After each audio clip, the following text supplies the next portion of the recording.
Muy buenas noches a cada una de las personas que se encuentra conectada en esta noche de hoy, noche de discipulado, noche de estudio bíblico, noche de hablar la palabra de Dios y sentirse amado por Dios, por esa valiosa palabra, por esas promesas que nos ha regalado. Bueno, estimado hermano, en esta noche vamos a orar para dar inicio a su discipulado en línea, donde estamos tratando los temas acerca de cristología. Oremos. Amado Padre que estás en el cielo, te damos gracias, Señor, en esta maravillosa noche de hoy, Dios del cielo. Tuya es la gloria, el poder, la honra por los siglos de los siglos. Amén. Bendito Señor, te pido en esta hora que tomes control de mi vida, toma control de cada uno de los discípulos que en esta noche se encuentra con nosotros. Bendito Padre, estudiando tu palabra, Señor. Danos entendimiento, Señor, y sobre todas las cosas perdona nuestros pecados. Señor, quita el corazón de piedra de nosotros, Señor, y coloca un corazón de carne, Señor, un corazón entendible, enseñado, Señor, por ti. En esta hora te damos muchas gracias, Dios del cielo. Amén y amén. Bueno, acá, hermanos, estamos tratando la temática de los oficios de Cristo todas las noches. Le pido por favor que comparta este vínculo a todos en sus diferentes perfiles para que las personas se puedan conectar y seguir con este discipulado en línea por esta plataforma de Facebook Live. Hemos estado tratando la temática de los oficios de Cristo. ¿Sí? Vamos a seguir en esto, pero voy a recordar primero que todos los objetivos, porque cada una de estas clases tiene una intención y se encuentra ilustrada en estos objetivos. El primer objetivo es diferenciar entre el oficio profético y el sacerdotal de Jesucristo y explicar el oficio del Rey. Y también comprender la importancia de la triple obra de Cristo y su relación con nosotros. Son los objetivos preponderantes y pues cabe aclarar que en la clase pasada, la clase anterior, estuvimos hablando acerca de los oficios de Cristo, pero hablamos de dos oficios relativos que son Cristo como un profeta y Cristo como un sacerdote. En esta noche de hoy vamos a tratar a Cristo como un rey, ¿sí? Rey o monarca.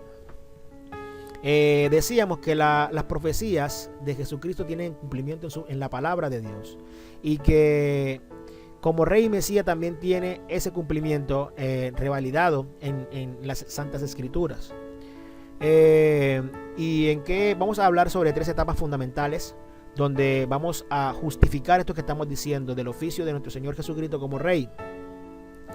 Miremos la primera etapa y es que es la primera venida de Cristo. En la primera venida de Cristo esto aconteció hace más de 2020 años atrás.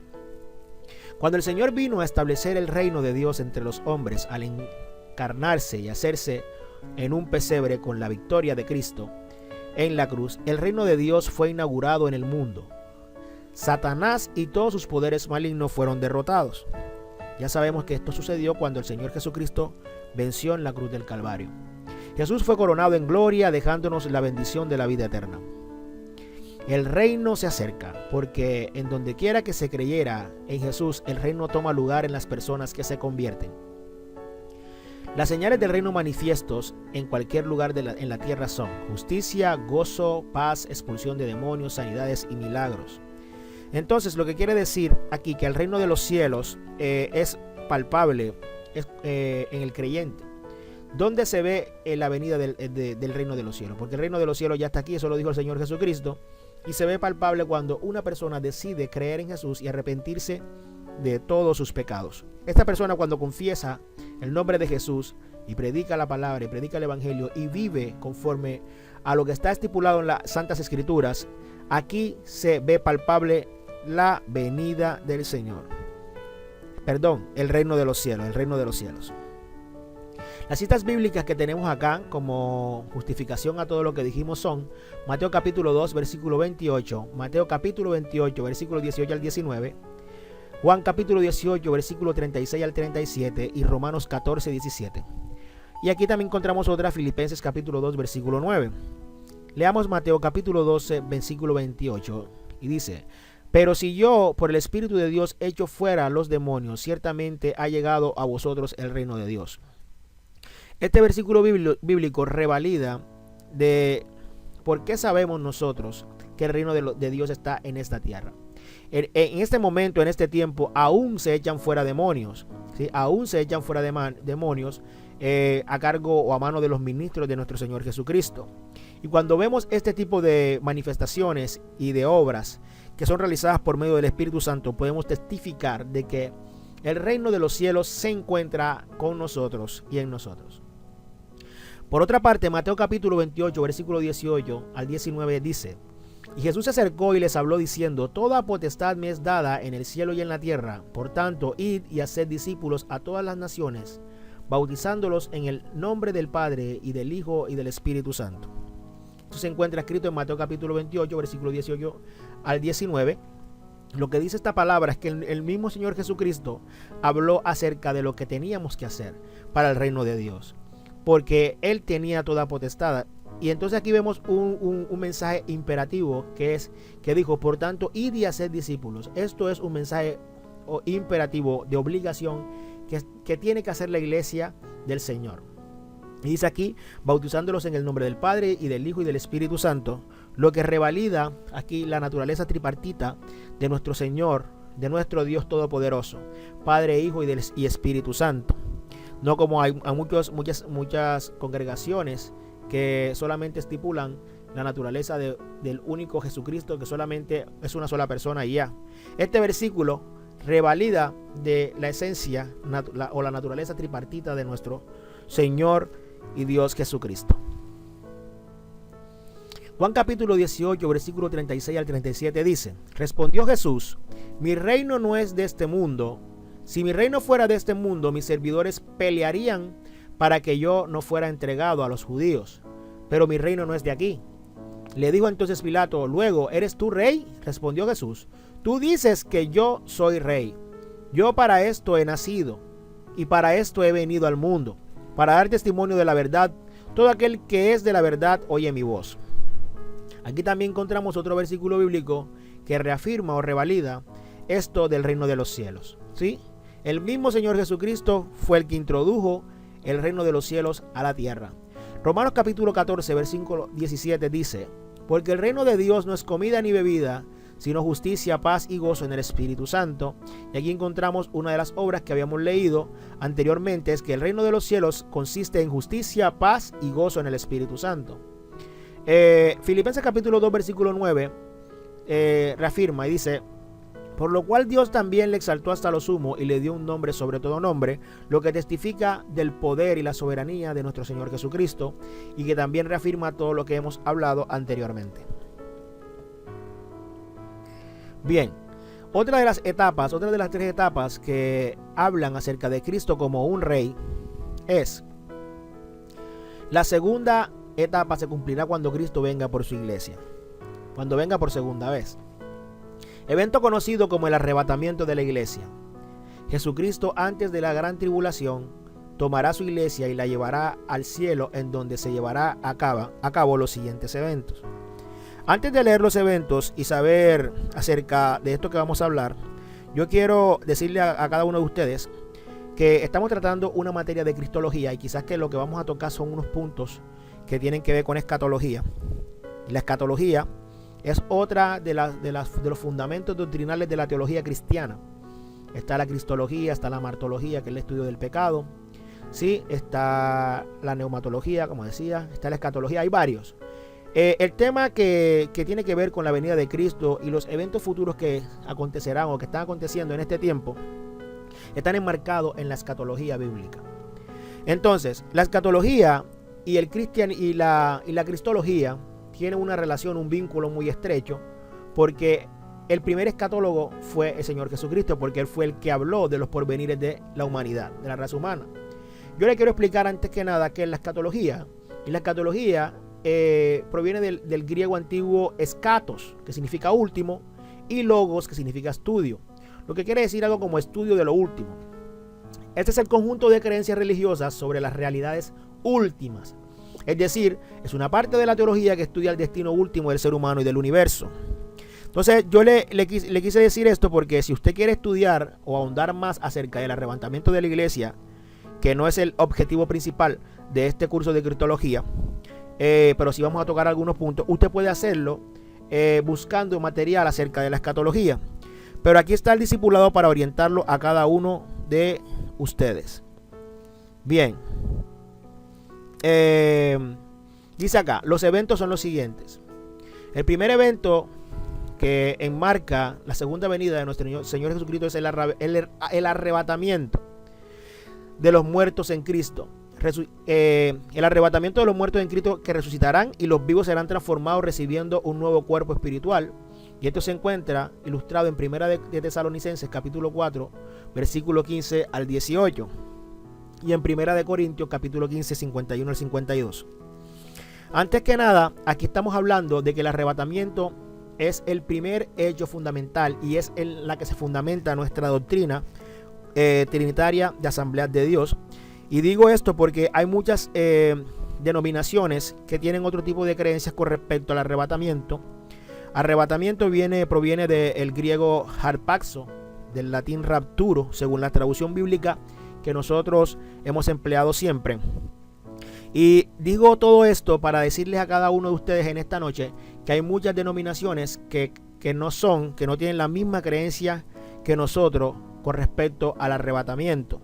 Hay muchas personas que creen que el arrebatamiento es un evento post-tribulacional, y hay otras personas que creen que el arrebatamiento es algo tribulacional, o sea, en medio de la tribulación. Y hay otras personas que hablan, que son como nosotros, que hablamos sobre que el arrebatamiento es pretribulacional, conociendo que la tribulación es una prueba que va a enfrentar el mundo,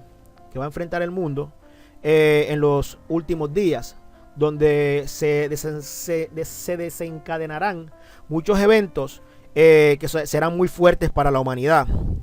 ¿Sí? Entonces, en base a lo que estamos hablando en este momento, quiero decirles que nosotros creemos en que nuestro Dios nos tomará antes de que sucedan este tipo de cosas, y hay muchos versículos de nuestra escatología que reafirman todo esto que estamos hablando.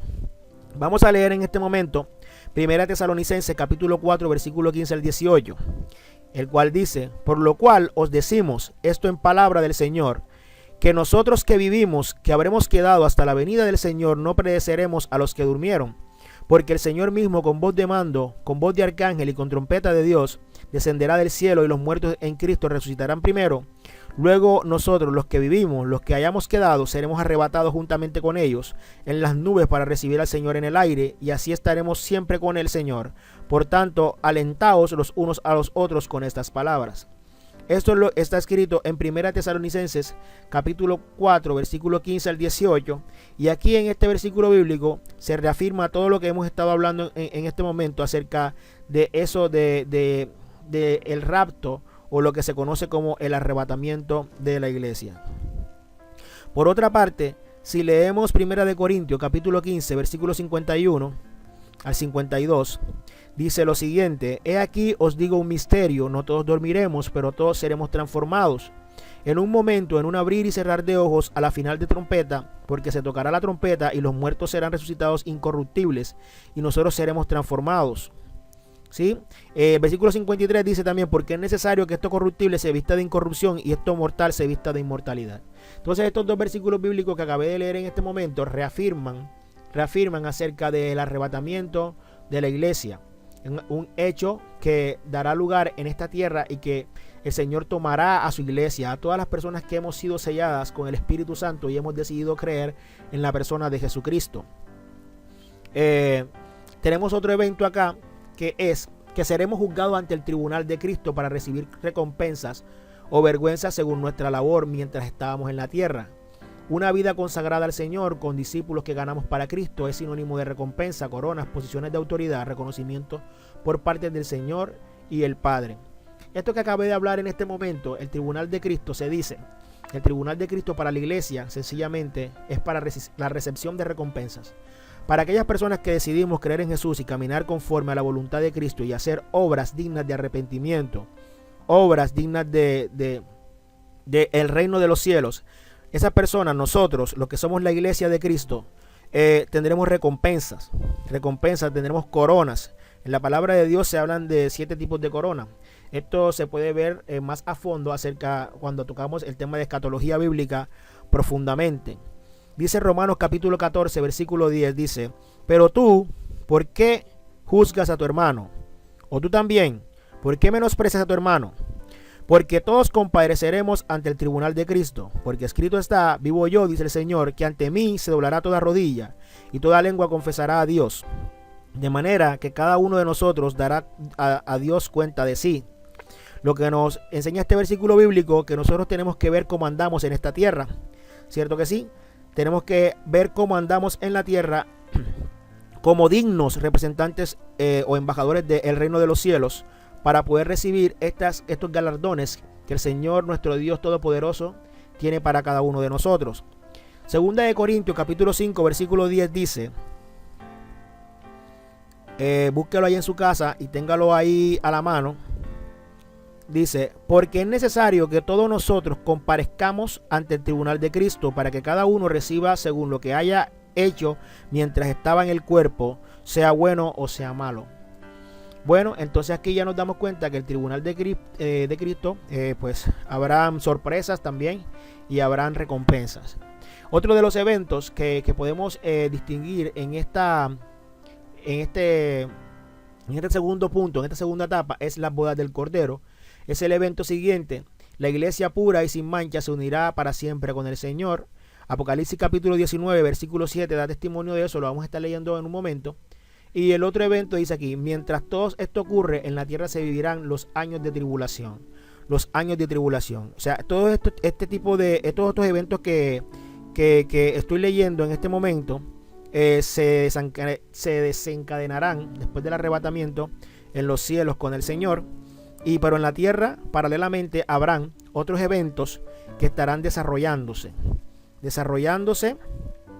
y que tienen que ver con la tribulación que hablamos hace un momento. Apocalipsis capítulo 19 versículo 7 dice: gocémonos y alegrémonos y démosle gloria, porque han llegado las bodas del Cordero y su esposa se ha preparado. ¿Sí? Bien, en esta noche de hoy he traído acá una línea cronológica del tiempo para explicar esto de lo que hemos hablado. Pues esta línea es un poco más global, mucho más general, porque tiene toda una información relacionada a las dispensaciones. Pero yo quiero hacer un recuento muy breve para que usted entienda el hecho cronológico en los cuales se desenvolverá todos estos hechos que hablamos, o todas estas situaciones que hablamos. Aquí vemos que lo primero que existe es la creación. Lo primero que se da es la creación. donde aparecen los primeros hombres, los grandes patriarcas, Adán, después que está en lo que está verde ahí, en el círculo verde, la parábola verde que aparece ahí, que dice inocencia. Esa es la dispensación de la inocencia, donde el hombre, tanto Adán como Eva, no conocen el pecado, ¿sí? Andan desnudos en el huerto, ¿sí? Y hay total inocencia en el huerto del Edén. Luego de esto se viene el evento de Abel. Ya sabemos que Abel era el segundo hijo de Adán y Eva, el primero era Caín, pues Abel muere. ¿Sí? Antes de la muerte de Abel, aquí vemos algo en rojo muy importante aclararlo, es que son expulsados del huerto. Ya sabemos que antes de la muerte de Abel viene el tema de que viene la desobediencia del hombre comiendo el fruto del árbol del bien y el mal, de la ciencia del bien y el mal. Después se da lo de Abel. Luego de esto viene en la dispensación de la conciencia, el tema del diluvio, el arca de Noé, ¿sí? Donde el Señor limpia el mundo de la maldad con un diluvio. Desde este momento aparecen aquí dos símbolos importantes que nos enseña el diluvio, que es que el agua, la lluvia, ¿sí? La lluvia es de bendición. La lluvia trae limpieza, limpia maldades, limpia cosas. Cuando hay lluvia, hay limpieza, hay vida, ¿sí? Y también vemos el señal del pacto, que es del arco iris, que es el pacto que ha dejado Dios en el cielo, ese arco, para darnos a entender que Él sigue siendo fiel a su palabra. En este tiempo, hace muchísimo tiempo se dio este tema del diluvio, y el Señor sigue siendo fiel a su palabra. Sigue siendo fiel a su palabra, todavía muestra su arco en las nubes cuando cesa la lluvia, ¿sí? Y este arco, ese arco iris, nos está diciendo que el Señor no volverá a raer la humanidad con agua. Ese es su pacto. Pero bueno, Satanás ha distorsionado mucho todo esto en este tiempo. Nos damos cuenta de que la comunidad LGTBI tiene el arco iris como uno de los símbolos que los representa a ellos. Y conociendo de que por este tipo de cosas fue que vino el diluvio al mundo. Hice este paréntesis aquí para que usted conozca algo sobre el tema. Luego de esto, del diluvio, viene Noé, ¿sí? Procrean sus hijos, crecen los pueblos en el mundo, viene el gobierno humano, donde ya el hombre empieza a reinar en la tierra. Aquí encontramos en este episodio al gran Nimrod, que se conoce como el primer hombre que en la tierra el que trajo la esclavitud al mundo, el que introdujo la esclavitud al mundo. Por eso es que ahí aparece la torre, que está siendo símbolo de la torre de Babel. Luego de la torre de Babel viene la confusión de las lenguas, donde se originan los lenguajes del mundo. En la torre de Babel se originan los lenguajes del mundo. El Señor derrama su espíritu para división, no para unión, como en este tiempo. En este tiempo el Espíritu Santo fue derramado para unión, pero en la torre de Babel se derrama el Espíritu Santo para división. Se confunden las lenguas, nacen los diferentes lenguajes. Y luego de esto aparece Abraham con el propósito, cuando Dios lo llama y todo esto. Viene una promesa, la promesa que le hace Dios a Abraham, ¿sí? Y aquí después de Abraham aparecen los grandes patriarcas, que son Isaac y Jacob. Después de esto vienen los 12 hijos de Jacob. Sabemos que hay un tiempo de transición donde los hijos de Jacob, los hebreos, el pueblo hebreo, entra a Egipto. Y luego de esta entrada a Egipto por medio de José, que era el segundo al mando, viene Moisés, que es descendiente de la tribu de Leví, que era hermano de José. Y Moisés saca, con la mano de Dios, obviamente, Dios utiliza a Moisés para sacar al pueblo hebreo de Egipto, porque allí en Egipto se estaban siendo maltratados, estaban siendo esclavizados, ¿sí? Porque se levantó un faraón que no conoció a José. Aquí se desenvuelven las plagas, donde se abre el mar, cruza el pueblo. Entonces luego de esto se introduce la ley de Moisés, que se da en el monte Sinaí, donde Moisés tenía una íntima comunión con Dios. Y luego de esto, cuando llega la ley, se introduce el conocimiento del pecado como tal, escrito como tal, ¿sí? Porque el pecado es todo aquello que atenta contra la ley. En este momento aparece David y viene, antes de todo de David, pues existieron jueces en Israel, en el pueblo hebreo, existieron jueces. Podemos resaltar mucho, podemos resaltar a Elí, podemos resaltar a Débora, al mismo Sansón. Luego de esto, el pueblo Israel reclama a Dios, cuando estaba Samuel, en el tiempo de Samuel, que querían tener rey como los demás pueblos. Y entonces aquí vienen las épocas gloriosas o el reinado monárquico glorioso de Israel, donde en primera instancia tenemos a Saúl de la tribu de Benjamín, tenemos también después de él a David, que es su sucesor, y a Salomón, que es el hijo de David. Luego de esto viene la división o la dispersión de Israel. Viene una división donde se separa Israel, 10 tribus que conformaron el reino del norte, y 2 tribus y media que conformaron el reino del sur. Aquí se divide, ¿sí?, a causa de la multitud de iniquidades que cometió Salomón. Y después de esto existieron 20 reyes en Israel y 18 reyes en Judá. Luego de esto, la dispersión de Israel, donde aparecen los grandes profetas, Jeremías, Daniel, hablando al pueblo, ¿sí? Sabemos que aquí existieron varios imperios que estuvieron gobernando. Viene el periodo de la gracia, donde el Señor Jesucristo viene, y el Señor Jesucristo parte la historia de la humanidad en dos. Por eso ahí está la Cruz Roja, donde está explicando esto.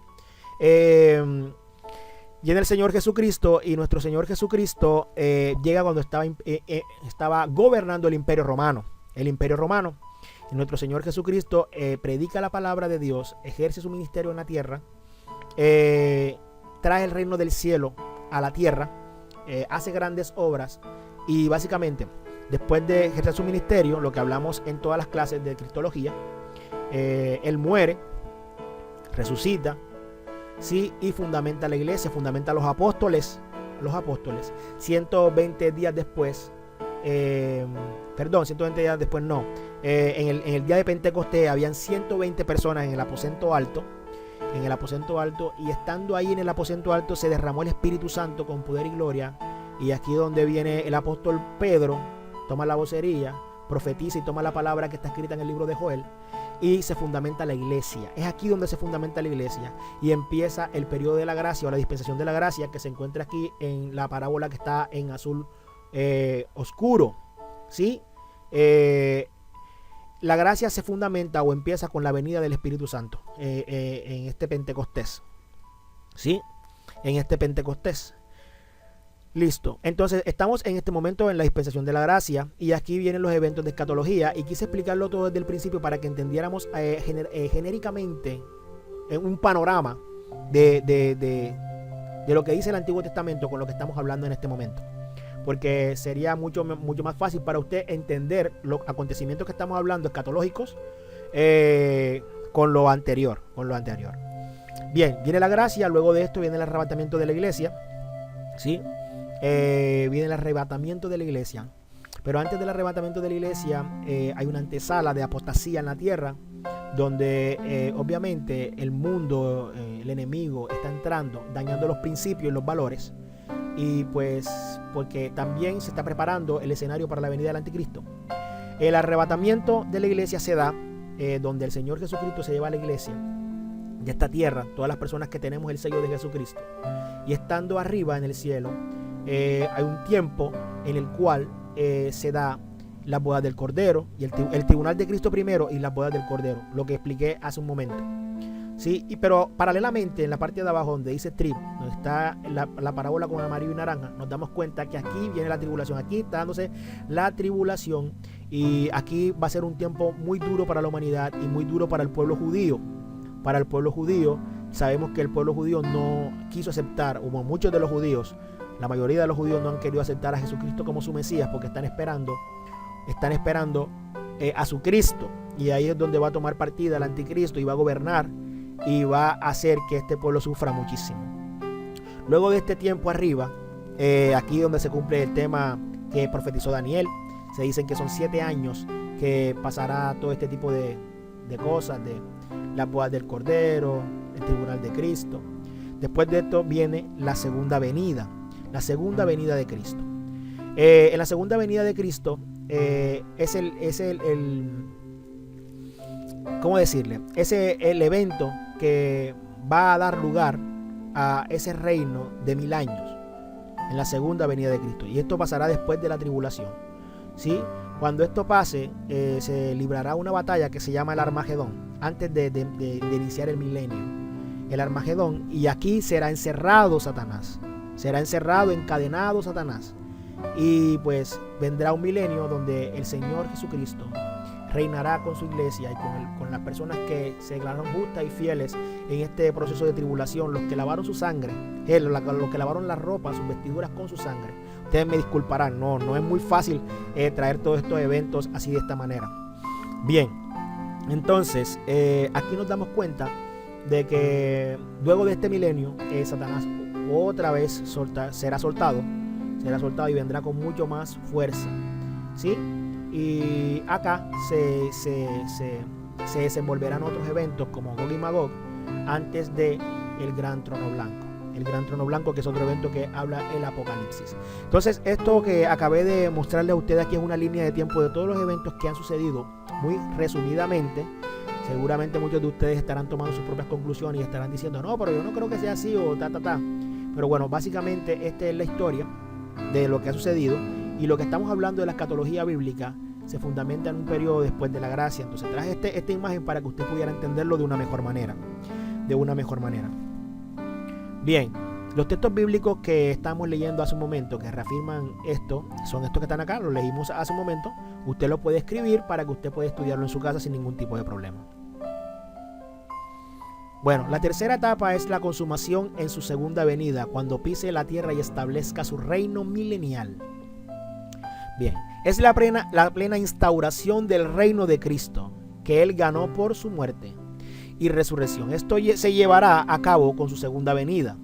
Su venida será violenta contra sus enemigos y los destruirá. El dolor, la muerte y la enfermedad, la pobreza será erradicada del planeta por medio de su férreo gobierno por 1000 años. Durante ese periodo el diablo será encadenado y no podrá engañar a la gente. Eso es lo que testifica Apocalipsis capítulo 19, versículo 11 al 16, que estaremos leyendo. Al final del milenio, el diablo será soltado nuevamente y será destruido en el lago de fuego junto con todos los que no creyeron en Jesús. Mientras tanto, el reino de Dios sigue penetrando los corazones de los hombres, y Cristo, como cabeza de su cuerpo, ya reina sobre su iglesia. Pero un día lo veremos venir por su iglesia, y sus enemigos serán sujetados bajo sus pies, y su reino será sobre todo lo que hay en los cielos, en la tierra y debajo de la tierra. Hay muchas personas que no creen en esta palabra que estamos hablando, pero segunda de Pedro capítulo 3 versículo 9 dice: el Señor no retarda su promesa, según algunos la tienen por tardanza, sino que es paciente para con nosotros, no queriendo que ninguno perezca, sino que todos procedan al arrepentimiento. Apocalipsis capítulo 19 versículo 11 al 16 dice: el jinete del caballo blanco. Entonces vi el cielo abierto, y he aquí un caballo blanco, y el que lo montaba se llamaba Fiel y Verdadero, y con justicia juzga y pelea. Sus ojos eran como llama de fuego, y había en su cabeza muchas diademas, y tenía un nombre escrito que ninguno conocía sino él mismo. Estaba vestido de una ropa teñida de sangre, y su nombre es el Verbo de Dios. Y los ejércitos celestiales, vestidos de lino finísimo, blanco y limpio, le seguían en caballos blancos. De su boca sale una espada aguda para herir con ella a las naciones. Y él la regirá con vara de hierro, y él pisa el lagar del vino del furor y de la ira del Dios Todopoderoso. Y en su vestidura y en su muslo tiene escrito este nombre: Rey de Reyes y Señor de Señores. Entonces esto acá habla o fundamenta esto que estábamos hablando de la tercera etapa, que es la consumación de la segunda venida, cuando pise la tierra y establezca su reinado milenial, que es básicamente lo que estábamos viendo en nuestra línea de tiempo, donde veamos ahí donde dice segunda venida de Cristo, antes de la parábola rosada que está ahí, que dice el reino, ¿sí? Entonces estos son los eventos que básicamente se desencadenarán en esto que estamos hablando en este momento. Bien, y esto era muy importante hablarlo porque esto explica la condición gloriosa de Dios, la condición de exaltación de Dios como un rey, como lo que Él verdaderamente es. Bueno, Para todos ustedes, pues este fue el discipulado. La clase del día de hoy fue un poco corta, pero bueno, este tema de escatología es muy extenso y tiene muchas aristas donde nosotros podemos entrar en cada uno de los eventos y hacer, mejor dicho, diferentes clases. Pero bueno, la idea de esta clase de hoy no fue ser algo específico en cada uno de estos temas escatológicos, porque ya sabemos que la materia que estamos hablando es de cristología y no es de escatología. Para mí es un gran privilegio, como todas las noches, ser su maestro y traer este contenido, esta clase para todos ustedes. Que Dios les bendiga en esta noche, pues bendecimos su vida. Damos gracias a Dios por la vida de nuestro pastor Marco, nuestra pastora Esther y pues la junta de directores, la junta de directivos, los coordinadores, obreros, todas las personas que se encuentran trabajando para que todo este tipo de cosas se den y sean posibles. No olvide registrar su asistencia en el formulario de los comentarios. Que Dios le bendiga en esta hermosa noche de hoy. Chao, chao.